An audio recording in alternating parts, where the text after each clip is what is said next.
What's up everyone, this is Cher talking, welcome back to my channel. In today's video we'll be talking about the Battle Festival Polka banner. This brings 3 protagonists back into the spotlight, Lynn, Barthelemy and Polka. They are always released during half anniversaries, but here we have them a little earlier than expected. Well, they were buffed for global, so we'll be discussing if they are worth to summon or not. Starting with Polka, we have plenty of different versions of Polka in the game. He started as a physical damage dealer, then he became a mage, but he still equips normal swords. You can get a special sword for him on the story mode. His first mage style was this one, inherited Sucho arts, then he got stronger Sucho magic, and even if his body burns, and now my one wish. This one carries a lot of good status. He has very good endurance, similar to his stronger Sucho magic, even higher will, so it's very good defensively. He gets lower agility compared to his other 2 styles, higher intelligence. Okay, so let's click here on my one wish. This one has 1 arrow for intelligence, 2 arrows for will. So you have other styles to increase intelligence faster. So he's good offensively with good intelligence, not so good agility, but good endurance and will to survive some hits during boss fights. Well, his first passive is called Reborn from Ashes. He gets 15% increase in hit attacks. All of his attacks are hit-based, and he always inherits hit-based attacks for mage spells, so that's good. He also will revive once when he gets killed, and we will revive with max HP. Second passive, Healing Breath, gives him a high chance to heal himself on the start of a turn, 37% chance, healing will be around 700 or so. Last passive, Strengthened Energy 2, gives him 10% increase at all times and plus 2 BP on start of battle. So the total here is only 25% increase in damage. Yeah, he doesn't have so much damage passives because he's a little focused on boss fights too, with a revive and also a chance to heal. But at least he starts with 12 BP and this can be used in some of his builds. As for spells, we have Fireball Plus. This is a very good spell because it's just so cheap. 3 BP for the power 12 modifier. It's actually an amplify over the original Fireball that was single target and it's now AoE. It's just so good because you can just cast it all the time. We had in the past Heat Wind that was 4 BP, now Fireball Plus is better. Second skill is Scatter Explosions. This one costs 9 BP and we saw it before with the Polka inherited Sucho arts style. And in JP with only 3 hits, here it's between 3 to 5. If you hit 3 times, you are getting triple S damage. If you hit more than that, you can get as much as 4 S damage on turn 1 with only 9 BP. So even if you don't hit 5 times, the damage is good enough. Now the last one is Soul Burn. This is a 13 BP spell, fast attack, double S power and 48 modifier. We can even check here on our SaGa. But remember the last time we got a double S power that was fast attack? Well, it was with Copelia, and she just dies when she does that. This time we don't die, but we get 80% of the HP as recoil damage. So for farming it's okay, we don't care about losing HP, but in Final Island it just reduces your score. Soul Burn is just very powerful, but you can only use this on turn 2. So in farming scenarios, you still need someone to go first. Either a fast attacker or another one with a very high agility. His agility is not so high, so this not be much of a problem, to be honest. And after you use Soul Burn, you can just stick to Fireball Plus how many times you want. Now we need to talk about his cycles. First of all, you can just wait till turn 2 to use Soul Burn like I just said and keep using Fireball Plus, but you can also do something else. If you don't want to wait, you can start with another spell on turn 1. This can be this spell here called Bird of Flame. You get it from his S style, and you open with Bird of Flame and then just keep using Fireball Plus. This is strong enough. If you want to go for single target damage, just increase Soul Burn and use Scatter Explosions on turn 1, and then you can use that again on turn 3. Or you can skip 1 turn and use the Scatter Explosions on turn 2 and on turn 3. So we have 2 different builds for a single target and for AoE. This is amazing and you don't require any premium inheritance. Other inheritance that could work are those that you can get with this one, the Stronger Sucho Magic Polka. Because, well, he has Searing Mirage Blade that gives slash damage as well, but at a higher cost. 6 VP is just too much, I don't recommend. And Burning Swoop also gives slash. So in the end, slash is pretty common. So that's why I said to not summon for this Polka when he was available. He's not so relevant anymore. And if you just want to focus on hit damage, you can just keep with this AoE or single target build. But there's one good thing here. Remember the last version of Polka? This one called Even If This Body Burns. This one has much higher damage passives. We have 15%, 10%, 15%, and 15 again, for a total of 55% increase in damage, and even further if you get combo or overdrive. So this Polka has just around the same intelligence, barely any difference. If you want to farm and you just want to use the fast attack, inheriting that into this Polka will do much more damage. So returning here, you don't really need, but if you have, this version will just increase the damage output for the fast attack. Even without it, this Polka has 2 different cycles for single target and AoE, and he can also be used in boss fights because he can revive, he has a heal chance.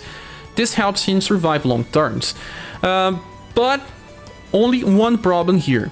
He does not buff his intelligence. For a long fight, sometimes we prefer characters that can buff their status so that they just deal more damage over time. But he at least will not need to be healed every time. Also, the only reason for you to use the other versions of Polka now is if you need to negate fire damage, like this one still negates fire damage and this other one still negates fire damage. If you want, they will still help you with that. Now, another good thing about this Polka is that he will be good to be used in raids, because raids, the boss will always try to nuke you down on turn 3, while this Polka will survive the nuke while reviving with full HP. He may do a little extra damage. So there's plenty of usages for this Polka.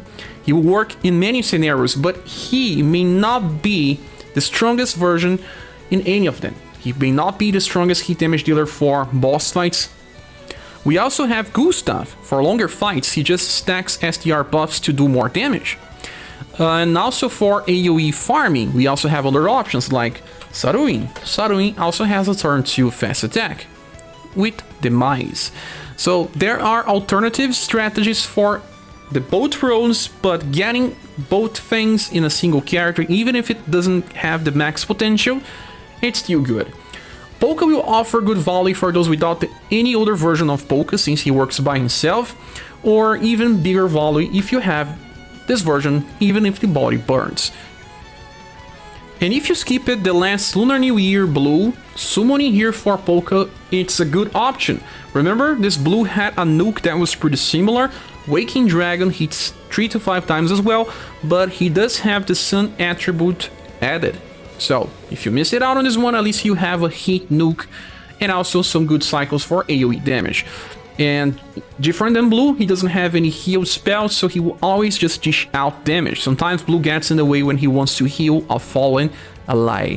And with that said, I believe that this Polka is a good style. We will be giving him a double S grade, kind of a mid tier, because it's just good, although not a bad thing. He lacks focus, he just wants to be used in many scenarios, and by that, he lacked some damage passives for farming, or he lacked a little more utility or buffs for boss fights. But nonetheless, a very useful unit with a lot of diversity.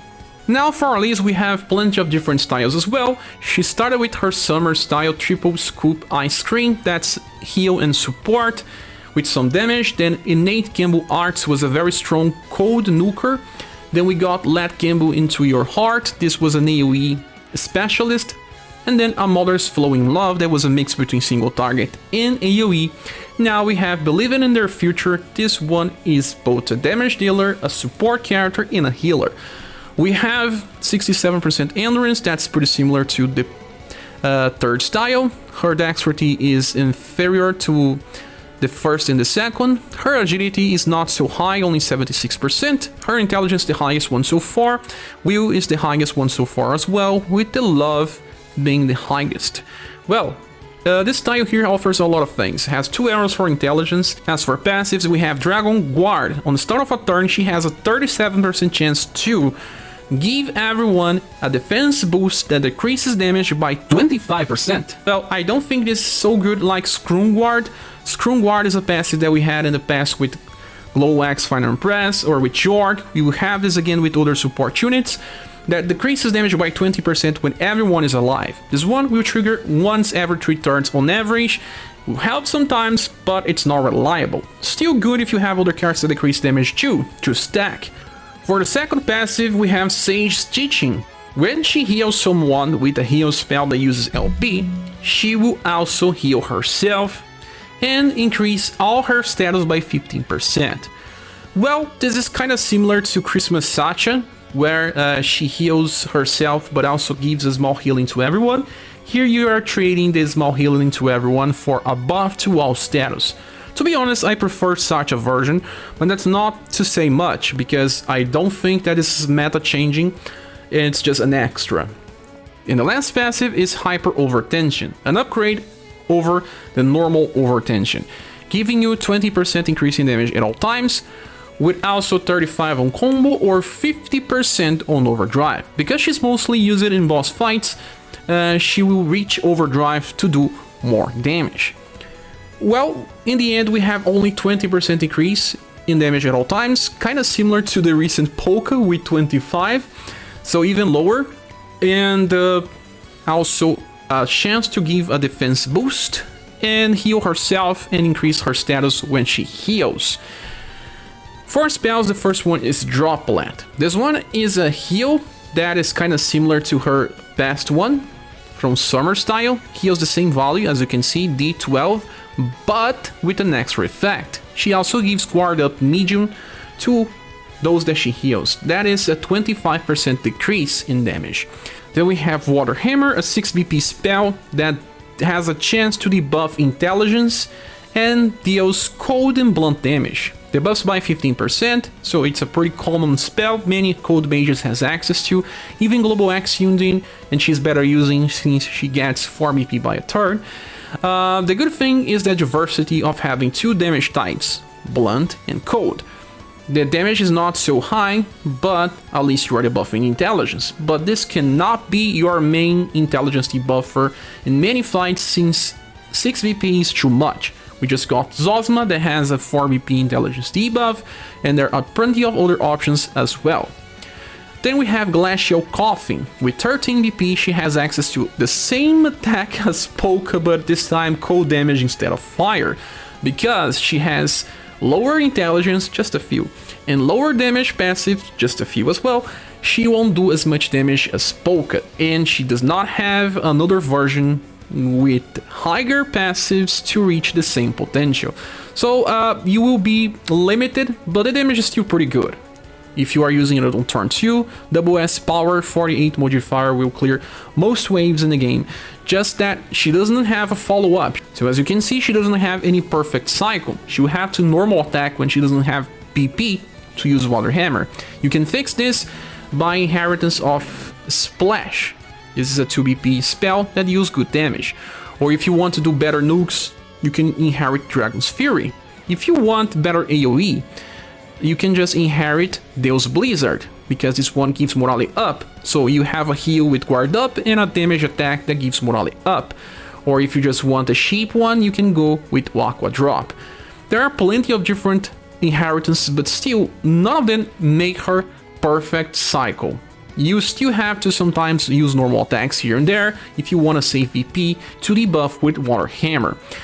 Liz may not be perfect, but she still deserves a double S grade because of versatility. We have intelligence, debuff, we have heal, we have AoE damage, and we have Dragon's Guard. This one can be useful in plenty of future challenges, because, well, damage is just so high now in romancing fights that Dragon's Guard can save you. Even if it's not reliable, you can still bring her alongside a Scrum Guard user to stack this from time to time. But is she better than Halloween Princess White Rose? No. You may prefer older support units, but she still has something unique. Let's talk about Barthelemy. He has 4 different styles in the game right now. he started as a fast attacker with 2 different elements and he was pretty relevant in the game till we got Joe that slowly replaced him since he was not strong enough to kill waves by himself. Then we got Bertrand. Bertrand competes against him directly, but more about this later. Well, the status that we have right now are the highest ones compared to his past styles. We have 70% endurance, that's good enough for mages, 71 dexterity, he does not use it, agility is on 90%, very high and better than the other ones, 115% intelligence is higher than Liz, is higher than Polka, and it's the highest one in the game right now. 85% will, means that he can take some magical attacks, he has pretty bad love, but average charisma. Well, there is just one problem, he does not have double arrows for intelligence, you still need the past version, one called Let's Have a Blast. This one increases intelligence faster and will give him access to higher caps. At least this version has bonuses for agility and intelligence, and they are the most important things for him. As for passes, we have Torrent of Magic. On the start of a turn, and every turn he will buff his own intelligence by 20% and also grants himself a large defense boost that decreases damage by 25%. That's the same as the Guardian's Dragon passive from Liz, and it will stack if you are using them together. And you can see that this is both offensive and defensive. If you are using him on boss fights, he just gets stronger by the passing of turns and will always receive less damage. His endurance and will are not bad, so he will survive better than most mages. Second passive is Transmission 3, Agility and Intelligence. On the start of a turn, he has a chance to increase all surviving allies' agility and intelligence by 20%. Well, we had something like this in the past, but it was physical. With Boston, he increases all surviving allies' STR and agility. Agility buffs with passes are pretty rare because the developers know that increasing agility too much will allow you to evade many types of attacks.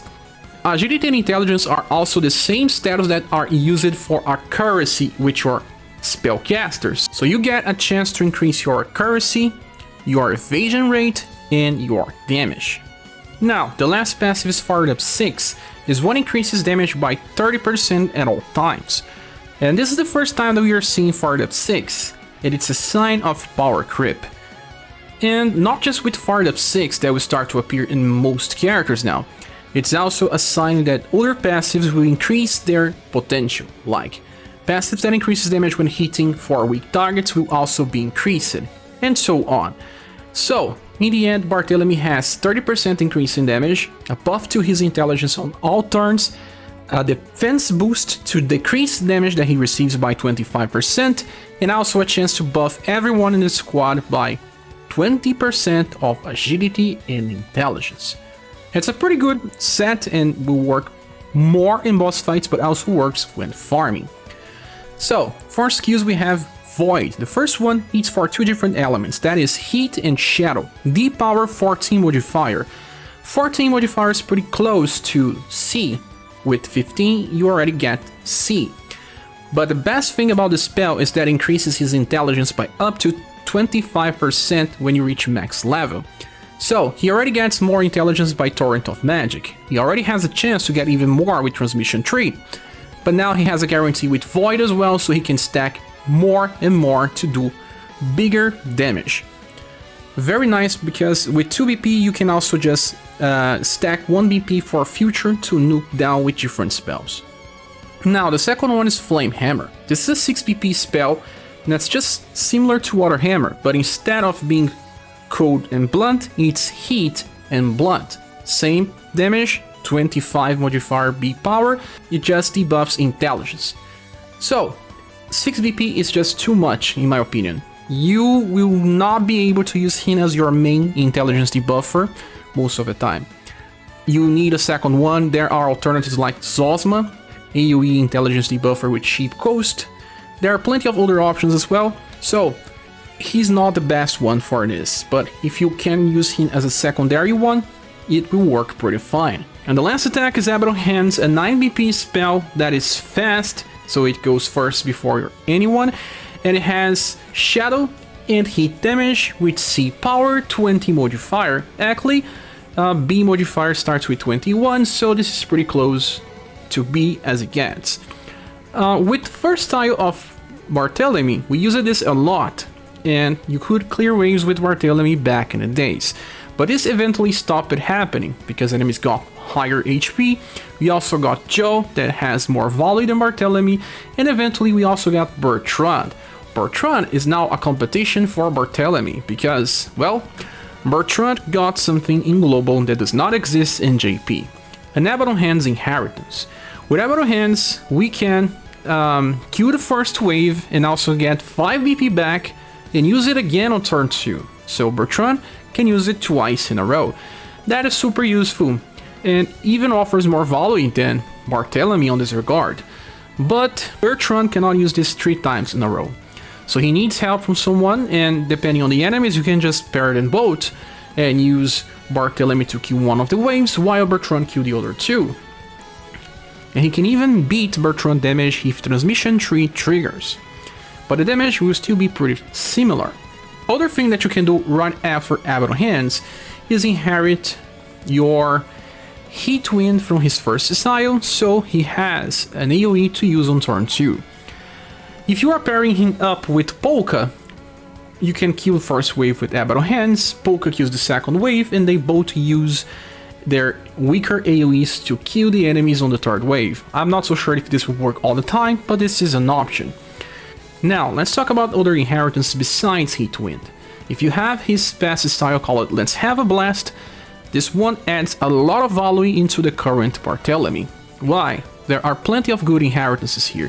You can open with Abaddon Hands if you have an AoE wave, and then you can just use Tiny Trick on the second wave if you only have one enemy. Now, the second one, Flame Magic, is pretty similar to Water Hammer, but inverse. Here we are doing heat and pierce damage. It's even higher than his Flame Hammer. But instead of debuffing Intelligence, we will debuff STR. Just like that, it's 6 BP as well, so he's not the best main debuffer, but acts well by using as a second one. The best inheritance is the last one, Scatter Explosions. We already talked about this in Polka's review, but here is so much better. Because, remember, Barthelemy buffs his intelligence all the time and also has a chance to buff that again with Transmission Tree. Besides comparing this to Polka, we can also compare this to Blue. Blue also has a similar attack with his Lunar New Year style, and Waking Dragon costs 10 BP. So, Waking Dragon is strong on turn 1, while if you have Barthelemy, his Scatter Explosions will be good on turn 1, but also on longer fights, and there is a trick here. We can open with Void. Void buffs his intelligence, he already buffs with Torrent of Magic, so we can keep using Void for at least 3 or 4 turns and then use Scatter Explosions later, on turn 4 or turn 5. The damage will be so good. And that is because you stacked plenty of intelligence buffs. The damage can be as much as double the damage of Polka, but you just acted differently. You started with weak attacks, while Polka can use his Scatter Explosions on turn 1 and then again on turn 3. But for longer fights, this Barthelemy easily beats Polka. So, the value here is good because he works well in boss fights, while he also works in farming, although not the best. He loses to Bertrand in general usage, but offering at least 2 different roles helps him out a lot. With the third role being a debuffer, although not a main one, it still helps if you have him as a second. This Barthelemy is my favorite character from this banner, because of being so good in boss fights. And this transmission tree may help a lot in very hard challenges, just like, you know, Shendu helps. So I wanna use him in the future. And his future prospect is better than both Polka and Lee's because of his design. With that said, he will receive a very high SS grade in lore tier list. Back to the banner image, is this banner worth summoning for? In my opinion, yes and no. Sorry, it's not a straight up answer, but it's true. It will depend what you're lacking. I don't think that Lee's passive is good enough to summon it right now. It has a chance to trigger, and it's not so reliable. She doesn't have perfect cycles for single target or AoE, but Polka and Barthelemy do offer good value. If you have the past version of Polka, or at least the past version of Barthelemy 2, they now have very good usages between farming and boss fights. But they are also not mandatory, they are not meta-defining. If you don't want to summon for them now, don't worry. You can wait at least 1 week to check if they have better characters in 1 week for now. And by looking on Fired Up 6, some good banners may just appear out of nowhere. I'll still be giving this banner a silver award because all characters here have some ways to work in both boss and farming scenarios, and that helps giving more value to them. But that's my opinion. What is yours? Please say here in the comments. Thanks so much for watching this video. I hope it helps you decide if you want to pull for these characters or not. And I'll see you in the next video. Bye.